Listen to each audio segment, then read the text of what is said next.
신명기 8장입니다. 신명기 8장 1절에서 10절까지 말씀입니다. 우리 한 절씩 교독해서 읽겠습니다. 내가 오늘 명하는 모든 명령을 너희는 지켜 행하라. 그러면 너희가 살고 번성하고 여호와께서 너희의 조상들에게 맹세하신 땅에 들어가서 그것을 차지하리라.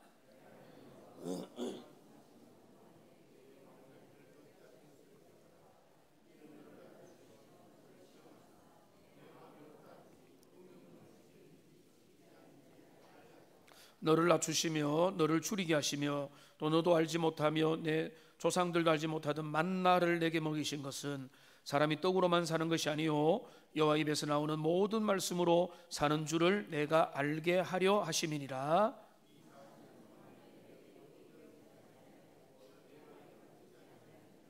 너는 사람이 그 아들을 징계함 같이 내 하나님 여호와께서 너를 징계하시는 줄 마음에 생각하고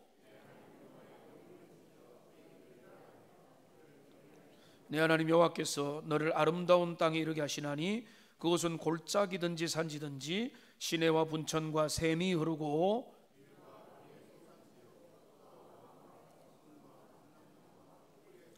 내가 먹을 것에 모자람이 없고 내게 아무 부족함이 없는 땅이며 그 땅의 돌은 철이요 산에는 동을 갤 것이라.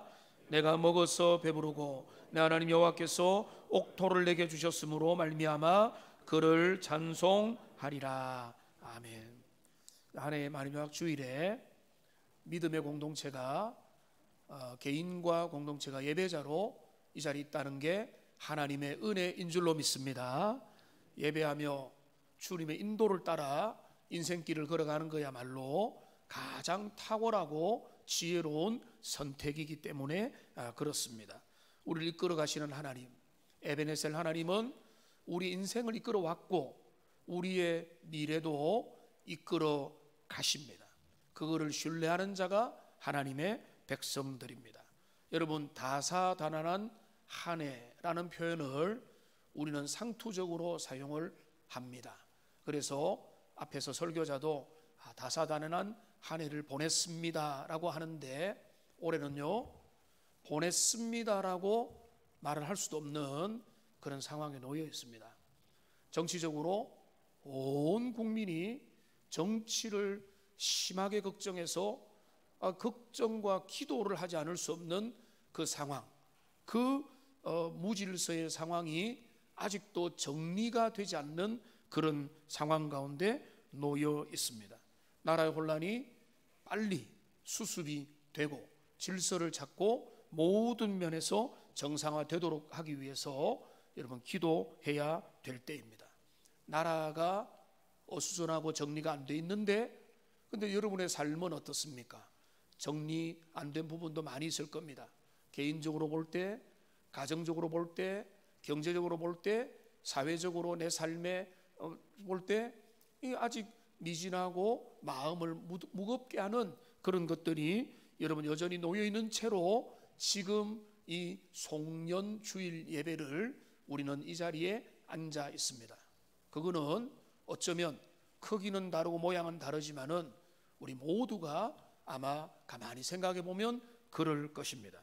이런 상황 가운데서 우리는 그래도 하나님을 예배하고 주님의 은혜를 받고 말씀의 인도를 받기 위해서 이 자리에 앉아 있지 않습니까? 이게 소망입니다. 세상과 다른 것이고 그렇게 하는 한 우리의 인생은 소망이 넘치게 될 줄로 믿습니다. 왜냐하면 우리는 몰라도 하나님은 우리와 우리의 인생을 우리보다 더 잘 아세요. 우리의 미래도 주님의 손 안에 있습니다.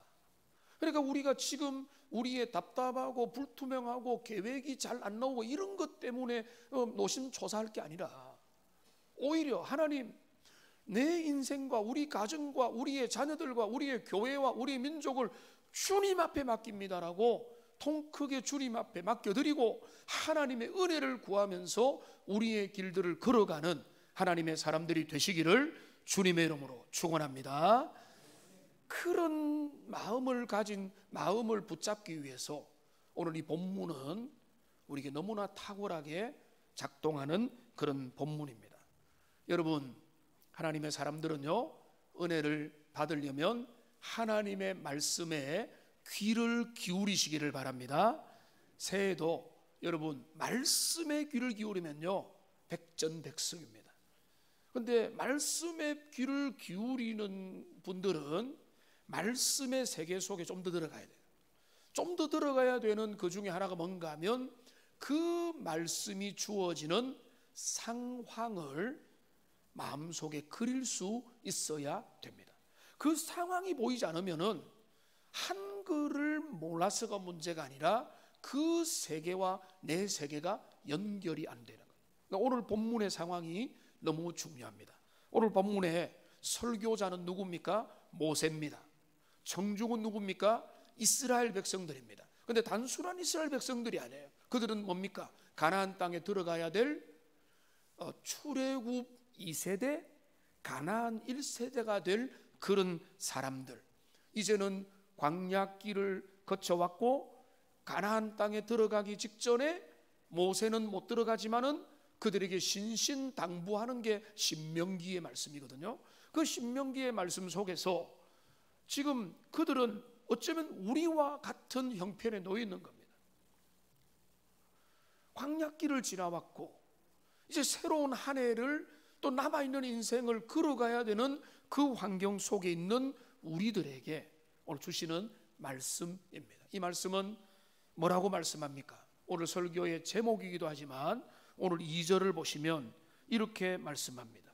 내 하나님 여호와께서 이 40년 동안에 내게 광야길을 걷게 하신 것을 기억하라. 지금 가나안 미래를 앞둔 인생에게, 공동체에게, 하나님의 사람에게 주시는 그 명령의 핵심은 뭔가 하면 광야 40년을 기억하라는 거예요. 여러분, 잊어버리고 그냥 기억을 안 하면 되지 않습니까? 라고 하지만은 주님은 그렇게 말씀하죠. 여러분, 우리는 주님은 기억하라고 하는 거예요. 기억하라. 우리는 문제는 뭡니까? 하나님이 기억하라는 것은 자꾸 망각하고 잊어버리라는 것은 계속 기억을 하는 거예요. 여러분, 이게 거꾸로 되니까 인생이 자꾸 다람쥐 쳇바퀴 도는 것입니다. 기억할 것을 기억하고 잊어버릴 것을 잊어버리는 그 은혜의 백성들이 되기를 주님의 이름으로 축원합니다. 하나님은 우리에게 말씀하는 거 기억하라, 기억하라. 자, 뭘 기억하라는 겁니까? 광야 40년을, 단순한 광야 40년이 아니죠. 하나님께서 광야 40년을 고생하며 걷게 하신 이유와 의미와 목적을 기억하라는 것입니다. 너희가 왜 뺑뺑 돌았는지, 너희가 왜 그 광야길을 걸어가서 거기에서 슬픔을 당하고 아픔을 당하고 죽어가고 거기에서 하나님의 기쁨이 되지 못했는지를 너희가 기억을 하고 그 기억을 붙들고 가나안 땅으로 들어가라는 것입니다. 이 기억을 안 하고 그냥 뭐 미래는 우리 것이다, 뭐 장래에 좋은 일들이 있을 것이다, 뭐 인도할 거다, 이렇게 해서는 우리는 내년은 달력의 날짜만 달라질 뿐 변화가 없을 거라. 주님이 우리에게 말씀하는 거예요. 기억하라. 광야 40년을 하나님이 걷게 하신 그 이유를 기억하라는 거죠. 여러분, 이스라엘이 광야 40년을 왜 걷게 되었습니까? 하나님이 걷게 하셨다? 아닙니다.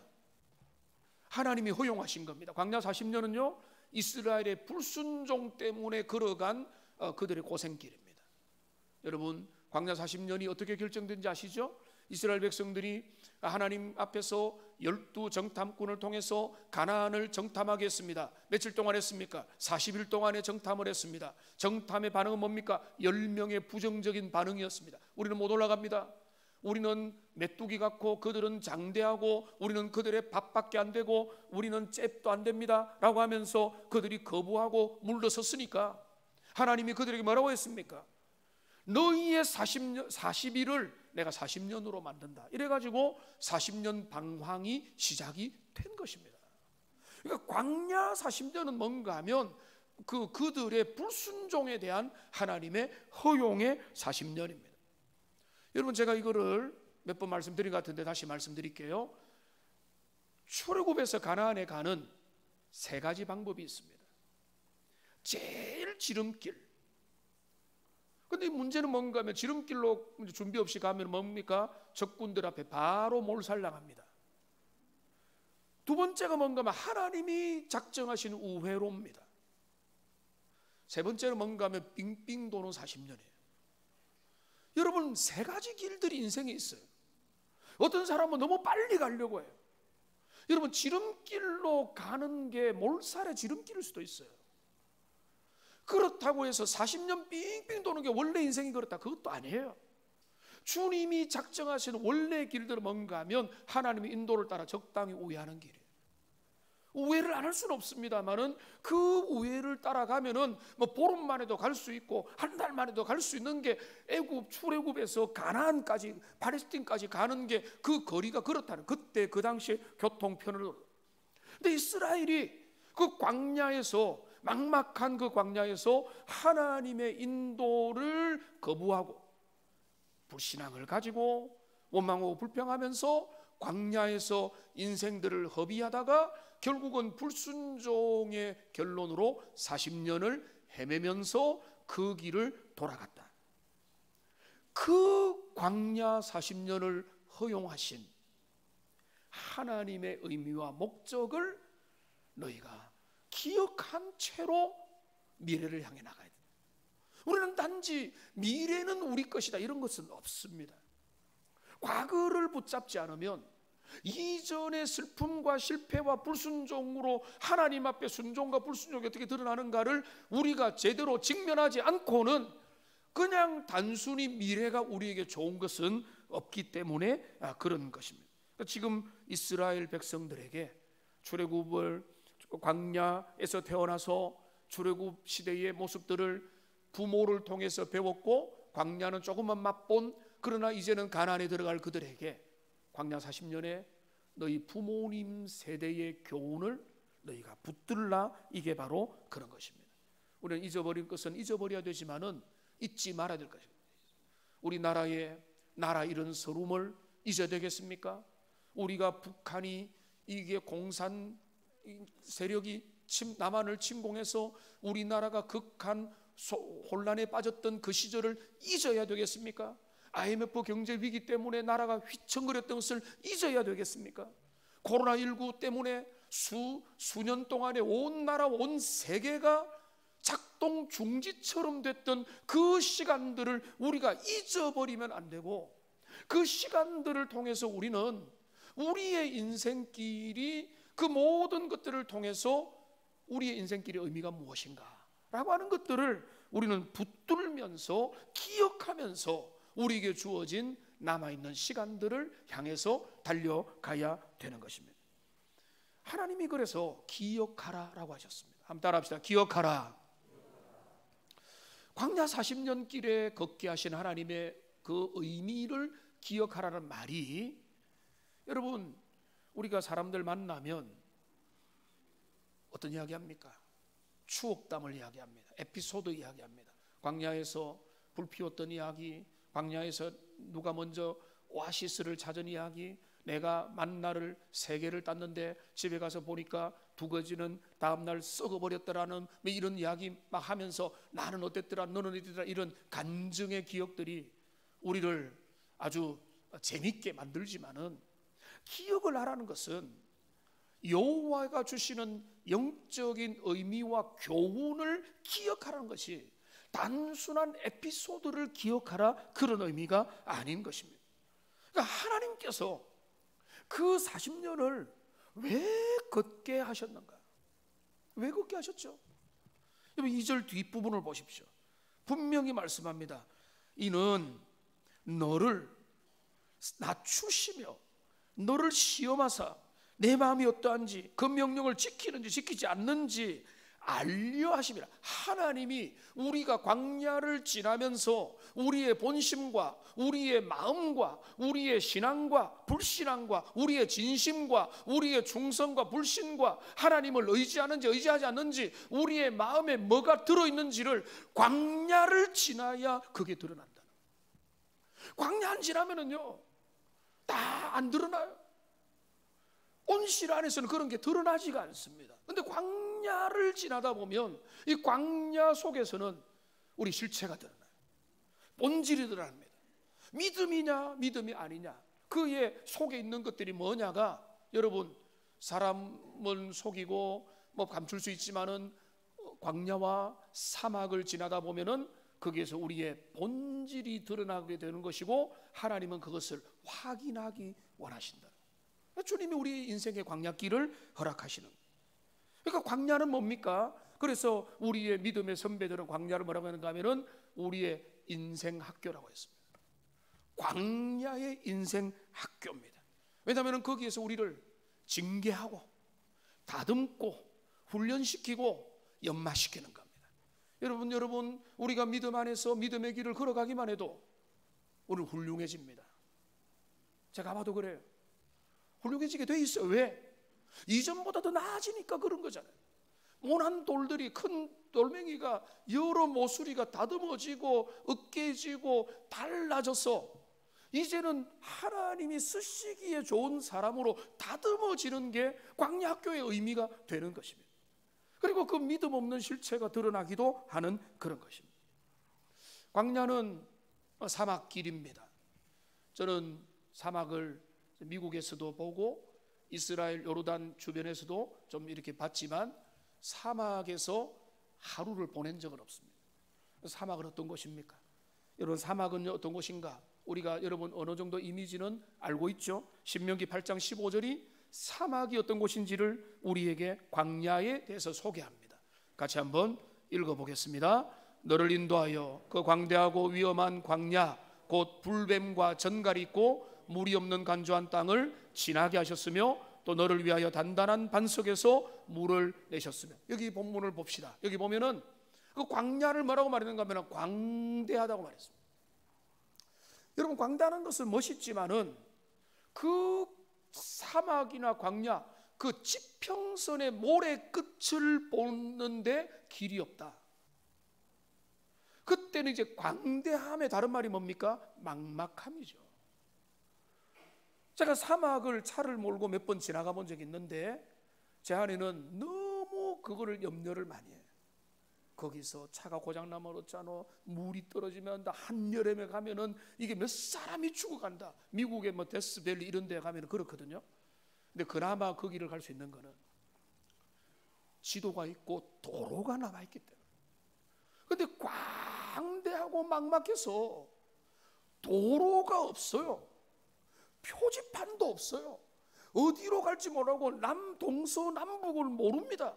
그러면은 거기에서 그 사막의 한가운데 서 있는 사람은 마음이 어떻겠어요? 그러니까 여기 구절을 다시 보죠. 광대한 광야라. 광대한, 너무나 넓어서 여기가 길인지 저기가 길인지 앞으로 갈지 뒤로 갈지 여기가 동서남북 구별이 안 되는 곳이다. 우리 미래의 인생이 그렇다는 거야. 미래 인생이 지나간 날들은 추적이라도 되지만 우리의 남은 인생은 구별이 안 되는 거예요. 그 다음에 뭐라고 했습니까? 위험한 광야. 위험한, 왜 위험합니까? 여기 불뱀과 전갈이 있습니다. 맹수가 있습니다. 뭐 살아온 늑대와 이리가 나타나기도 하고 뭐 이런 게 있습니다. 사람들도 있습니다. 광야의 대적자들이 있습니다. 광야에 거하는 그 광야의 거주자들이 이스라엘 백성들을 약탈하고 하는 그런 게 있는 것입니다. 여러분 광야에는요 편의점 없습니다. 쿠팡 배송 안 됩니다. 광야에서 여러분 막 시켜 먹으면 되죠. 이런 거 없어요. 광야는 뭔가 하면 기본적으로 뭔가 하면 의지할 것들이 없다는 것입니다. 여기 보니까 젊어서 유학도 해보고 다른 데 가본 친구들도 있는데 여러분 우리의 미지의 땅에 가면은 우리가 의지할 것이 없다. 이게 바로 사막과 광야가 의미하는 것입니다. 건강을 위협하고 안전을 위협하고 삶의 안전이 불투명하고 어디로 갈지도 모르는 그 향방도 모르는 것, 그게 바로 광야고 광야길이고, 여러분 이것은 남의 이야기가 아니라 우리의 인생길이 사실은 뭐 나그네 길이다 이러겠지만은 이 세상 나그네 길을 지나는 광야길을 지나는 인생이라는 것입니다. 그러니까 여러분 이 광야길을 우리가 걸어갑니다. 인생길이 그렇게 걸어가는 것입니다. 근데 그 광야에서 하나님은 우리를 어떻게 하십니까? 여러분 2절 뒤에 보니까 여호와께서 우리를 낮추십니다. 광야길에서 우리를 낮춘다는 것은 우리의 실력이 드러나기 때문에 그렇습니다. 제한된 조건 속에서 우리는 이거 할 수 있다 저거 할 수 있다 능력이 있다 하지만 그 광야에서 길 없는 물 없는 자원 없는 향방 없는 그 안전의 위협이 있는 거기에서는요 우리는 철저히 무력합니다. 그러니까 우리는 자기 자랑을 할 수가 없는 거예요. 그러니까 인생이라는 광야 속에 딱 들어가서 제대로 경험한 사람은 저절로 뭐라고요? 겸손해지는 거예요. 광야를 경험하지 못하고 온실에 화초처럼만 있는 사람들은요 겸손을 배우지 못했죠. 똑똑하고 승리하고 실패를 내보지 않고 잘나기만 한 사람은 위험합니다. 왜? 그들은 광야를 지나가지 못했기 때문에. 광야를 지나가야 광야에서 나는 철저히 무력한 자요, 내가 할 수 있는 지혜와 나의 능력은 지극히 한계가 있다는 것을 인정할 수 있는 그런 사람이 되기 때문에 그런 것입니다. 그러니까 광야는 우리를 낮춘다는 뭡니까? 그분을 의지할 수밖에 없는 그런 장소라는 것입니다. 광야는 우리를 낮춥니다. 그런데 더 중요한 것이 있습니다. 우리를 낮추고 두 번째는 뭡니까? 우리를 시험하여 우리의 진심을 하나님은 확인하십니다. 하나님은요, 어떤 목사님은 이런 것을 엄격하신 하나님이다라고 표현했는데 저는 그렇게는 안 봅니다. 하나님이 인생을 고생을 해보면서 경험하기를 하나님은 원하고 계시기 때문에 그럽니다. 광야라는 환경에 노출되면은 우리는 우리의 본질이 드러납니다. 여러분 위기를 만나면 진심이 드러납니다. 어려운 일을 당하면 수준과 교양이 적나라하게 드러나게 돼 있습니다. 속일 수가 없어요. 여러분 편안한 상황에는 수준 감출 거 없죠. 뭐 말만 예쁘게 하고 멋지게 하고 좋은 말만 하면 돼요. 그런데 광야에서는 그렇죠. 광야에서 사람들은 어땠습니까? 원망하고 불평하고 분당을 짓고 돌아가자 하고 애굽이 더 좋다 하고 흔들고 시비 걸고 이런 일들이 어디서 납니까? 광야에서 일어나는 거예요. 그러니까 이 광야에서는 사람들 앞에도 시험이 들지만은 하나님을 의지할 거냐? 근데 하나님은 끊임없이 홍해를 가르시고 그 다음에 하늘을 열어서 만나와 메추라기를 먹여주시고 하나님께서는 반석을 쳐서 물을 주시고 우리 인생을 여러분 가만히 보면은 우리가 별로 열심히 뭐 나름대로 살았지만 살다 보면은 우리의 삶에 먹을 거와 입을 거를 주시고 여러분 중에서 지금 굶어가지고 기아의 상태에 있는 분 있으세요? 우리 중에 누구도 그렇게 없지 않습니까? 그런데 그 인생을 이끌어 가시는 하나님이 계심에도 불구하고 끊임없이 광야는 뭔가 하면 우리가 하나님을 의지하느냐 아니면 인생의 조건들 속에서 헤매느냐가 결정되고 확인되는 장소가 바로 인생의 광야길이라. 우리의 인생이 지금도 광야길이에요. 원망하고 불평하고 이거 안 돼 저거 안 돼, 내 남편 내 아내 내 자녀 내 부모 내 주변 내 환경 이 대구 땅 주변 세상 민족 여러, 그러니까 마음에 드는 게 없는 거예요. 광야는 원래 그렇습니다. 그런데 그 길을 지나가면서 주님을 신뢰하고 하나님이 주시는 그 은혜를 따르면 거기에서 주시는 은혜를 따라서 하나님께서 그들을 어떻게 합니까? 먹이고 입히고 그들을 굶지 않게 만들고 신발이 헤어지지 않도록 만들고 그들의 인생이 보호가 되는 것입니다. 그렇기 때문에 여러분 지금 여러분의 인생의 광야를 지나가면서 여러분의 마음에 나는 지금 광야라는 인생 훈련 학교를 지나는 중인데 그 어떻게 지날 것인가를 계속 잘 기억하는 붙드는 하나님의 사람들이 되시기를 주님의 이름으로 축원합니다. 여러분 광야를 지나는 자가 잊지 말아야 될 것이 있습니다. 그건 뭔가 하면 어디로 가야 하는가라고 하는 것입니다. 목적지를 잊어버리면, 방향을 놓쳐버리면 그거는 가장 위험합니다. 여러분, 유명한 베스트셀러 중에 꼭 기독교 서적은 아니지만 하나 책을 추천해드리면, 전에도 한번 추천해드렸는데 사막을 건너는 6가지 방법이라는 이 책이 있습니다. 이 책에는 6가지 방법이잖아요. 6가지 내용을 간략하게 요약을 하면은, 첫째는 지도를 이용하여 계획을 짜라. 둘째는 여행의 동반자를 찾아라. 혼자 가면 어렵지만은 진짜 동지와 함께 가면은 재밌잖아요. 세 번째는 뭔가 하면 필수 물품을 준비하라. 네 번째, 별을 따라 길잡이를 삼아라. 다섯 번째, 속도를 조절하고 천천히 걸어라. 보폭에 맞춰서 걸어라. 여섯 번째 마지막에 뭔가 하면 휴식과 그늘을 찾아라. 오아시스가 있으면 반드시 쉬어라 라고 하는 그런 겁니다. 그런데 그 중에 네 번째 말씀, 네 번째가 저는 성경적이라고 봐요. 다 성경의 의미가 있지만은 별을 따라 길잡이를 삼으라 라고 하는 겁니다. 여러분, 광대한 사막에서는요, 지도는 모양지물입니다. 지도는요, 우리가 얼마나 유용합니까? 저도 내비게이션과 지도를, 그 네이버 지도와 뭐 여러 지도를 잘 보는 편이고 구글 지도도 아주 유용하게 봅니다만은요, 인생이라는 광야길에서는요, 지도보다는 뭡니까? 나침반입니다. 지도가 중요하지 않다는 게 아니에요. 지도는 보일 때 보는 거예요. 근데 안 보이는 쪽에는 뭡니까? 방향을 잡아야 되는 거예요. 그 방이 뭡니까? 별빛을 보는 거예요. 북극성을 보는 것입니다. 영원한 진리의 가치를 보는, 가야 될 그 본향을 바라보는 목표가 분명해야 흔들리지 않고, 중간에서 쉬지 않고, 중간에서 이상한 일로 시간을 뺏기지 않고 그 길을 끊임없이 걸어가는 겁니다. 그게 바로 뭡니까? 인생의 소망입니다. 우리가 이 길을 걸어가다가 때로는 힘들고 때로는 지치고 때로는 방황하고 여러 가지 광야의 어려움들이 있지만은 별을 따라 길잡이를 삼고 그 길을 걸어가면은 우리는 넘어지더라도 때로는 좀 지연되더라도 거기로 갈 수 있는 것입니다. 그게 바로 뭡니까? 소망입니다. 하나님 우리를 그렇게 이끌어 가십니다. 여러분, 주님은 하나님 이스라엘 백성들이 40년을 걸어서 하나님의 목적은 뭡니까? 그들을 가나안에 데려가시는 거예요. 광야에서 시험하고 자 끝이다 이게 아니에요. 그들을 어디로 데려가십니까? 오늘 본문을 이렇게 읽었던 이유가 있습니다. 7절을 보십시오. 내 하나님 여호와께서 너를 아름다운 땅에 이르게 하신다. 우리는 우리의 여러분의 신앙, 여러분이 광야길에서 주님을 의지하는 신앙은 결국은 영원한 주님의 본향에 도달하게 될 줄로 믿습니다. 그 도달이 없다면 우리 인생은, 믿음 생활은 괜히 수고하는 것이고 낭비고 고생인 겁니다.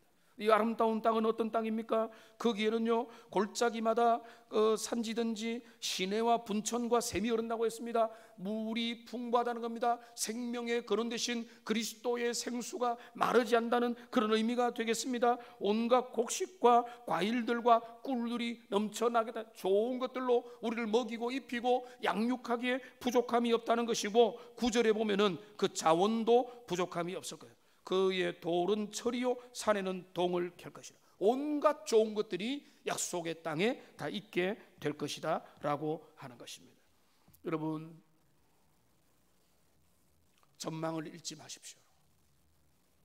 인생을 걸어가다가 허무와 낙담과 절망과 나는 지금 어디로 가고 있지? 방향을 잃어버렸다 생각합니까? 여러분, 방향을 다시 잡으십시오. 우리의 방향을 북극성 대신 그리스도를 바라보고 하나님의 부르신 부름의 상을 향해서 딱 붙들면 다른 것들은 시시해집니다. 여러분, 그거 붙들지 않으면 사소한 일로 싸우고 여기에 저기에 광야에서 이스라엘 백성들이 실패했던 그 실패에 또 반복이 되는 거예요. 주님이 그 길을 걷게 하신 것은 우리를 낮추며 우리가 주님을 의지하게 만들며 우리가 주님이 주시는 그 은혜를 따라 어디로 가느냐? 약속의 땅을 향해 가고 있다. 여러분, 시편 107편 30절입니다. 같이 한번 읽어보겠습니다. 저희가 평안함을 인하여 기뻐하는 중에 여호와께서 저희를 소원의 항구로 인도하시는도다. 여러분, 이 은혜가 있기를 소망합니다. 어떻게 인도하시죠? 9절을 잠시 보십시오. 평안함으로 기뻐하는 가운데 어느 순간에 도달해 있다는 거예요. 억지로 가는 거 아닙니다. 주님 신뢰하고 자족하면서 믿음으로 그 길을 가면서 예배하며 하나님 은혜를 구하면서 가다 보면 끝까지 가는 거지. 여기 뭐 진도표를 따라서 가는 게 아니라 어느 순간에 주님 찬양하고 예배하면서 하나님 은혜를 사모하는 자는 그 길을 평온과 즐거움으로 목적의 항구로 가게 하시는 것. 마지막 결론입니다. 그러면 이스라엘 백성들이 광야길을 기억하고 광야 40년을 걷게 하신 하나님의 의미, 실패의 의미, 그 고난의 고생길의 의미를 기억한 백성들은 붙잡아야 될 게 뭔가? 비법이 뭔가? 여러분, 비법은 없습니다. 하나님은 언제나 우리에게 하시는 말씀은 동일합니다. 1절을 보십시오. 뭐라고 말했습니까? 내가 오늘 명하는 모든 명령은 너희는 지켜 행하라. 그리하면 살리라. 여러분, 여기 6절을 보십시오. 내 하나님 여호와께서 내 하나님 여호와의 명령을 지켜 그의 길을 따라가며 그를 경외할지니라. 여러분, 이것이 우리의 살 길인 줄로 믿습니다. 우리 민족이 살 길, 우리 가정이 살 길, 우리의 인생이 살 길은요, 지도의 정밀함을 추적하는 것도 중요하지만 그보다 훨씬 중요한 건 뭔가 하면 여호와를 믿고 주의 말씀 따르고 그냥 걸어가는 거예요. 가다 보니까 가나안까지 가는 겁니다. 내가 똑똑해서 가는 게 아니라 주님이 우리를 데려가시는 거예요. 이제 말씀 정리합니다. 그렇기 때문에 이 구약과 신약에서 대표적으로 이 말씀이 우리에게 메아리 치고 있는 겁니다. 잠언 3장 1절 2절 말씀 같이 한번 읽어보겠습니다. 내 아들아, 나의 법을 잊어버리지 말고 내 마음으로 나의 명령을 지키라. 그리하면 그것이 내가 장수하여 많은 애를 누리게 하며 평강을 더하게 하리라. 하나님의 법을 지키고 순종해라, 이거지 않습니까? 신약의 장구절입니다. 요한 1서 2장 5절입니다. 같이 읽어보겠습니다. 누구든지 그의 말씀을 지키는 자는 하나님의 사랑이 참으로 그 속에서 온전하게 되었나니 이로써 우리가 그의 안에 있는 줄을 아노라. 여러분, 오늘 이 찬양과 좀 어울려진 것 같아요. 이 찬양은 위대한 기적을 말하지 않죠. 오늘 할렐루야 찬양 뭡니까? 충만입니다. 예수님이 나와 동행하시고 우리 가운데 충만하면 인생길 걸어가는 겁니다. 도전 없어지지 않습니다. 위협의 모양들 달라지지 않습니다. 내가 변하게 시킬 수 없는 일들 계속 나타날 수가 있습니다. 그러나 그게 중요한 게 아니고 우리에게 새해가 소망 있는 새해가 되려면 여호와 하나님을 의지하고 북극성 되신 그리스도를 바라보면서 믿음으로 광야 같은 세상을, 남아있는 인생을 걸어가기로 새롭게 결단하는 하나님의 사람들 되시기를 주님의 이름으로 축원합니다. 기도하겠습니다. 살아계신 하나님 아버지, 우리를 인도하시고 우리를 충만